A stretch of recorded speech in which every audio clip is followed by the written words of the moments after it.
is CNN Breaking News. It's been a little more than 1 year since President Trump's historic win, so we wanted to check in with some of his supporters to see how they feel about him today. I sat down with voters from Florida, Pennsylvania, Indiana, New York, Connecticut, and Louisiana for our latest Pulse of the People. We're basically 1 year into the Trump presidency, so how would each of you grade the president today? So 1, 2, 3. Okay, B, B, A, A, F, B. So Sherry, let me start with you. An F.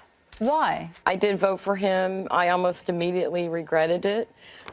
He has no credibility for me as a voter. What turned you? There's been a long laundry list of reversals, campaign reversals and post-campaign reversals. Such as? He said China is a currency manipulator. Now he says he's not.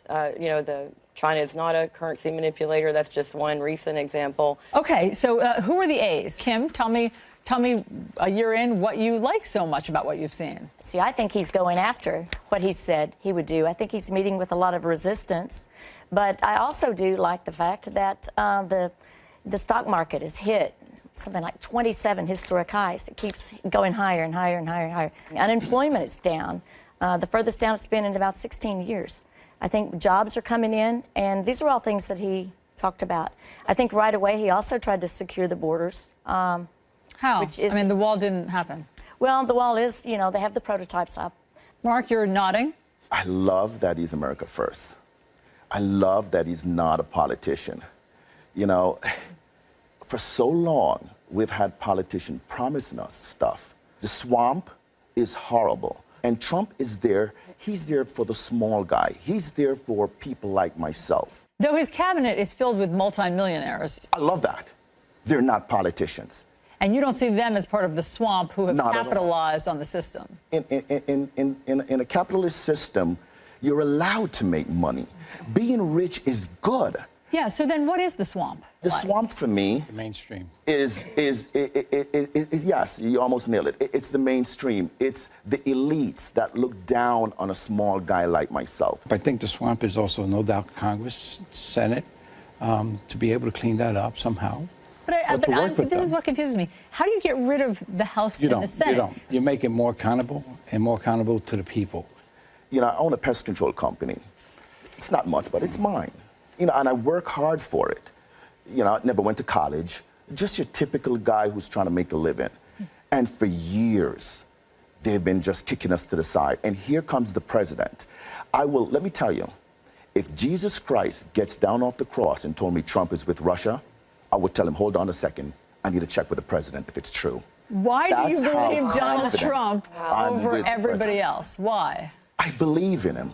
He's a good man. He has taken so much shots for us. Why do you think he's more trustworthy than the intel community? It's based on everything he's been doing. He's been winning. Listen, I go to Mar-a-Lago whenever he's coming in, hold up my sign. And what does your sign say? Blacks for Trump. I'm Jamaican, I'm black. I love the guy. If this is winning, no thank you. I mean, come on. On the job market, that's retroactive. It's too early for him to claim credit for those numbers. For the unemployment rate. Yes. I mean, also the stock market is volatile. I mean, he has not passed a single major legislative piece of anything. I think it's interesting, though, that we're going to blame Trump for the bad things that we think have happened, but we aren't going to give him any credit for the good. His appointment with Neil Gorsuch, he may get to appoint others. I mean, that's huge, and the defunding of Planned Parenthood and the steps in that right direction. Anthony, what is it like for you to hear the two different sides of how people are feeling today? My disappointment is that when he hit the ground, he didn't have a game plan. It just seems like he's firing in many different directions. I honestly believe that draining the swamp should have been the primary. He's got 535 congressmen that have anywhere between 15 and 30 lobbyists that are funneling money to them and trying to manipulate them. He has an incredible battlefield in front of him. The whole election and post-election experience has caused me to re-examine. It's been a painful process. I can no longer identify with the Republican Party. Why? They seem out of touch with mainstream America. They don't seem that interested in working to bridge the divisions between us, which is a major concern that I have. Healthcare is another one, and I know of many, many people who are not able to get treatment they need. Maybe it's time we stop viewing healthcare as a commodity in this country. Did you think the president could make a better deal with the insurance company? Did you expect something from Donald Trump? I guess I expected the insurance company to be way on the back burner and the American people to be on the front burner. And Single payer. And he's That's having, the right way to go. You like the idea of single payer? Absolutely. Every other country that's civilized and educated has made the choice to turn it into just like your highways, your bridges, and all of your other necessities. Now, that's not what Donald Trump is saying. No. I mean, he's not going towards a single payer. But that's the only way you're going to eliminate the additional expense that comes with insurance companies. Why didn't you vote for Bernie Sanders? I would have considered it if I'd had the choice. But we already know the game was rigged. And that was one of the things that I liked about Trump. He was always talking about the system is rigged. This is CNN Breaking News. I do want to get all of your takes on what some call flip-flop, some call a 180-degree turn. Listen to this. I said, here's the problem with NATO. It's obsolete. I said it was obsolete. It's no longer obsolete. We're going to have a great relationship with Putin and Russia. Right now, we're not getting along with Russia at all. We may be at an all-time low in terms of relationship with Russia. How do you feel about Look at the dates there. The dates are a year apart. The dates reflect a time when he was not the president, when he was not privy to some of the materials he'd be provided as the president, some of the highly confidential secret materials. Sure, but I mean, does he need a confidential secret material to know that NATO is relevant? Well, he had a change of opinion. He changed his mind. And you're comfortable with that? I am comfortable with that because I feel that we're all entitled to change with circumstances, with timing. It's foolish to hold on to a particular view and then be shown evidence for something else. But you're comfortable that he now believes in working with NATO, that he now believes in getting involved, if need be, in Syria, that he now no longer believes that China is a currency manipulator. You're comfortable with his changes of position? I'm satisfied with them. I believe that that everything's fluid, and you can't make an informed decision if you don't have the proper information. Did you feel that he was not informed during the campaign? I think he was as informed as they could get. They could make him. Yeah. He wasn't the president. Go ahead, Scott. That's not true. That's not true. He goes behind closed doors, just like the President Obama did of the United States. He gets firsthand information like everybody else does. As the president, As president, not as a candidate. That's a bunch of crap, and you all know it. It's a bunch of crap. Doors. Let me calm down here. He goes behind closed doors. He got secure information on this country, just like Mrs. Clinton did. Before he was elected. That's correct. Yeah. And why would they hide information like that to somebody that's going to become the next possible president of the United States? That's ridiculous. Come on. I know you just all you She was Secretary of State, so she was be kidding me. No, Paula. They got classified briefings. He did. Once they were the nominees, they got classified briefings. I'm comfortable, Alex. Hold on. Alex, you're comfortable with his shifts in position. Except for the Chinese currency. Why not? Thing. Why are you comfortable with that one? Because China is a currency manipulator. So why is he saying now, no, they're not? Because, unfortunately, he needs China. Exactly. That's exactly right. But you see, but here again, that sometimes you have to negotiate. And make He's going to give him a deal. Because if you need China right now. He's going to give him a deal because he went in the country, bombed the place, and he needs help now. You know what? Listen, he started the war. He should go in there and finish the goddamn thing. You know what? He didn't start the war. Let's be honest here. You know what? Did any other country bomb Syria except for the United States? Come on. Yeah, no, that was Obama. Syria. Yeah, what happened in Syria was disgusting. It was sad. And he went in there and dealt with it. So why did he say before that, during the campaign, it didn't happen. that we didn't? Wait, but there have been attacks on civilians I get for it. years. I get it. So why was he hands off then? But what did Obama do in all this? Obama had that red line. Obama's not the president of the United States. And Obama didn't bomb the country. Back in history, but why Trump are you did. comfortable with Mr. Trump's shifting positions? Because at this point in time, I'll he tell you had a what. situation where he had to deal with. And did we want to take the chance of the next day taking these people, these poor innocent people, and gassing them again? So, Craig, how are you feeling about all of this? I mean, I know that you've been listening intently to your fellow panelists. And I'm going to say, you know, Donald Trump, President Trump, we all gave him a pass because he wasn't a politician. But he's starting to fit the bill. But he's also human. And I have to agree with some of these other panelists that we just can't sit back and let a leader of a country annihilate their population. Are you comfortable with where the administration is today on North Korea? I'm not. Go ahead. What are you doing? I'm not, plain and simple. Because, you know what? If these panelists believe, some of the panelists believe, that he gets the wrong information and goes into North Korea and does something stupid, it could be detrimental to this country. It really could.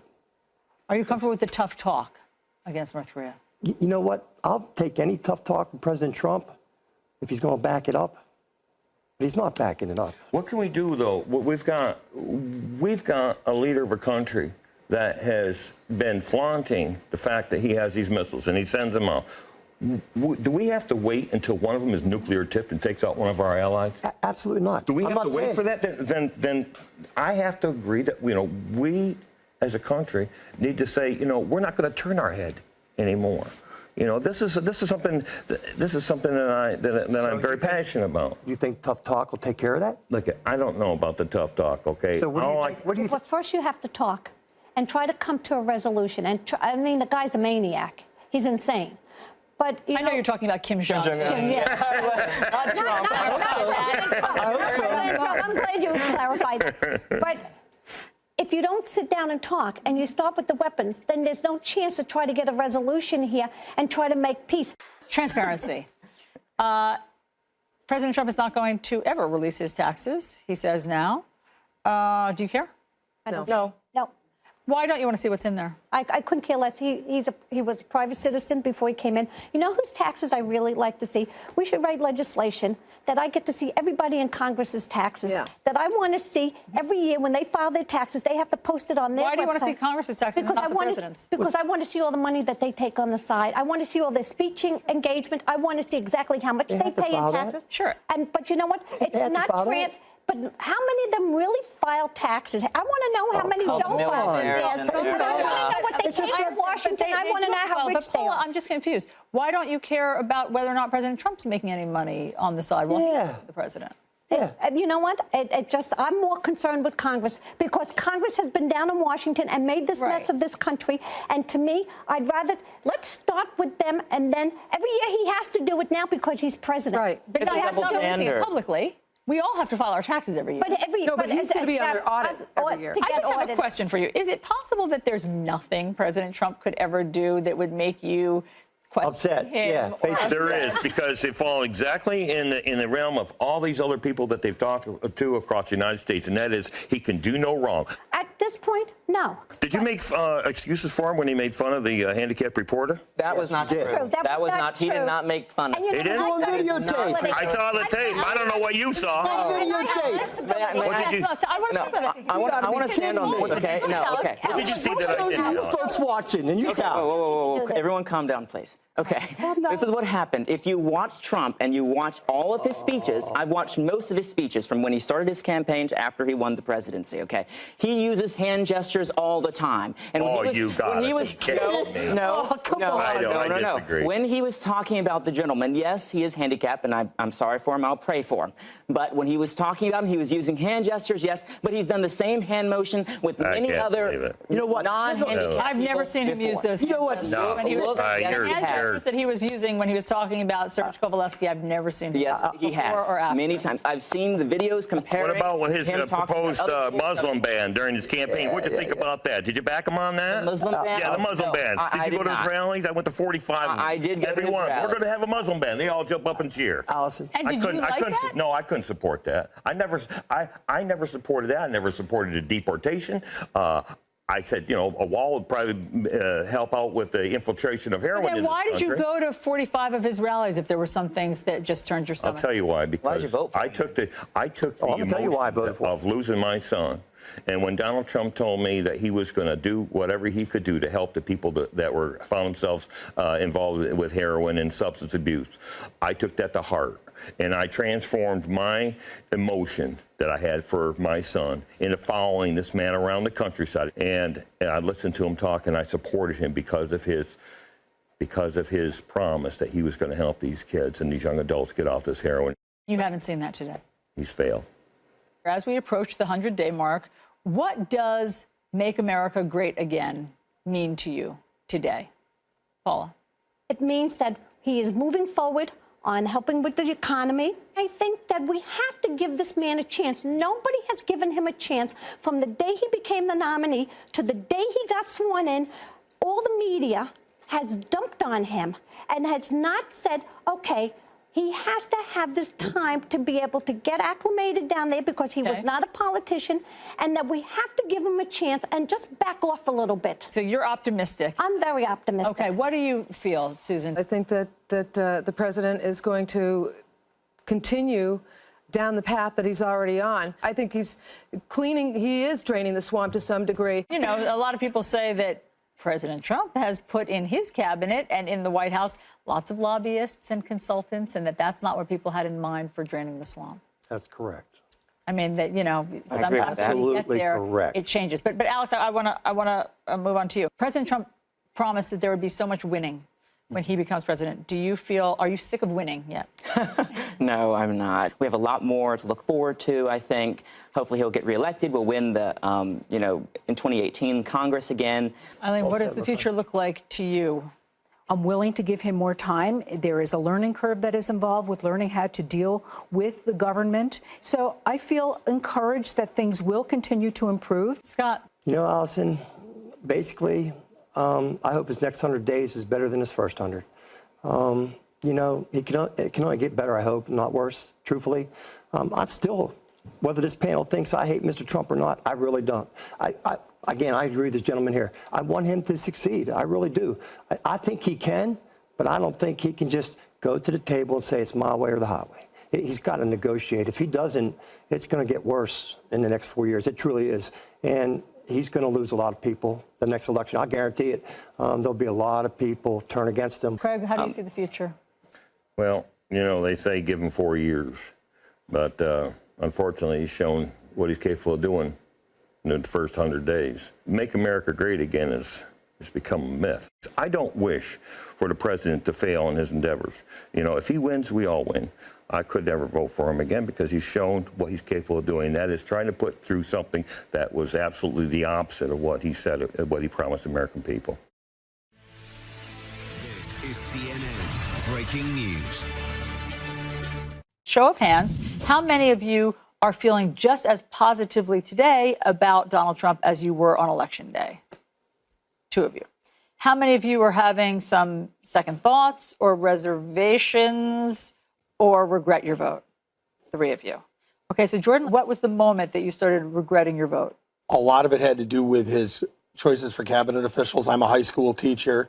His choice for the Secretary of Education is completely unacceptable to me and most of my colleagues. Why? What's the problem with Betsy DeVos? Inexperienced. She now is in charge of public education. She doesn't seem to believe in it. And that was a very big detriment to me. Peyton, what was the moment that you started having second thoughts? He's a businessman. I thought he could get the deals done. And once I started seeing that he was too busy tweeting or not really understanding the kind of way Congress and politics really works, I was a little disappointed. What did you think he could pull off? I was hoping for his travel ban to kind of go through and not be so divisive. I was hoping for a health care repeal and replace. Mark, how about you? I think it was the day after Inauguration Day. So soon? What happened? When he was so concerned about the crowds or lack thereof, I was like, is that important? You're the president. Let's move forward. And so that's probably started my what have I done? When he was so upset about his crowd size, what did that tell you? Why did that upset you? Well, it went back to his hands. I mean, size matters to him, I guess. And that's not important to me, you know, and that's not why I voted for him. That's not why I voted for him. I felt he was different, thought he could make a change than what we've been used to over all these years, but just not impressed. Emma Polo, what is it like for you when you hear your fellow panelists say that they now have all these doubts? I can understand perfectly where they are from, but I am an issue, almost a one-issue person.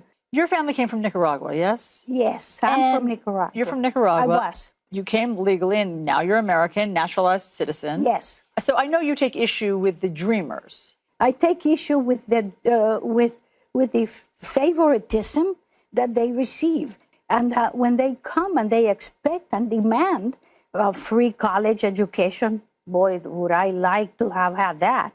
And this is why we are resentful. The community of legal immigrants from Latin America are the ones that voted for Donald Trump because of a resentment. Let's talk about the NFL. How many of you are comfortable with the president weighing in on what's happening during the national anthem and some players taking a knee? Are you happy that the president talked about it this weekend or tweeted about it? Nobody's happy that the president weighed in. I think that these players have the First Amendment right to kneel during the national anthem or sit out. And it's just an argument that really didn't need to be picked. And now it's what everybody's talking about when there are so many other things that we could be talking about, like the hurricane in Puerto Rico. So why is President Trump weighing in on this? I think it's because he loves America. I don't like the disrespect that these players are showing. But on the other hand, as my husband and I both say, we may not like it. But my husband served 21 years. My brother-in-law died in service to guarantee both the NFL players' rights to free speech and the president's right of free speech. I'm a son of and a grandson of veterans, and I was always taught that I might not like what you say, but I'll defend to the death your right to say it. And that's what the First Amendment's about, and that's what this country's about. Do I like them taking a knee during the national anthem? Personally, no. But that's their choice, and it's their way to protest. What I had concerned about was why in the world, and I live a couple hours from Charlottesville, Virginia, he couldn't call those individuals, the neo-Nazis, the white supremacists, why couldn't he call them sons of a bitches? And why couldn't he? That's a huge concern of mine, meaning what is really going on in that man's mind? A lot of what happened yesterday was in response to what our president said, being very unpresidential, using the term son of a bitch. I believe that if we want to continue to be the country we are, we have to allow dissenting opinion. But I agree with Mark also. If you're going to use that term, let's use that term in Charlottesville as well. And Peyton, what do you think about that? Why is he using harsher words for the NFL players? I wish I knew. It just completely baffles me. When he made the first condemnation of white supremacists in Charlottesville, it kind of seemed like it was lacking any substance. He didn't call anybody out. Then he made the second one, which sounded presidential, but it was 2 days late. And then the next day he comes back out and kind of retracts what he said the day before and went with his original stance. And it's just so unnerving to have those flip-flops within days of each other. There are people in the country who think that that's racist. That's racism right there. Not calling out white supremacists and calling out the NFL, 70% of whom are black. I agree, but we use the race card far too often. Do you wish that the president had spoken out more forcefully about Charlottesville? I think he could have given a much stronger statement. He could have been very condemnatory. These people are not the people who make up America. Why didn't that cause you any erosion in your support? Because I try and look at the big picture. I also believe, as a businessman, he's not used to politics, and he's used to going in and making deals and having his own way. And, you know, we're talking about a businessman. Is he?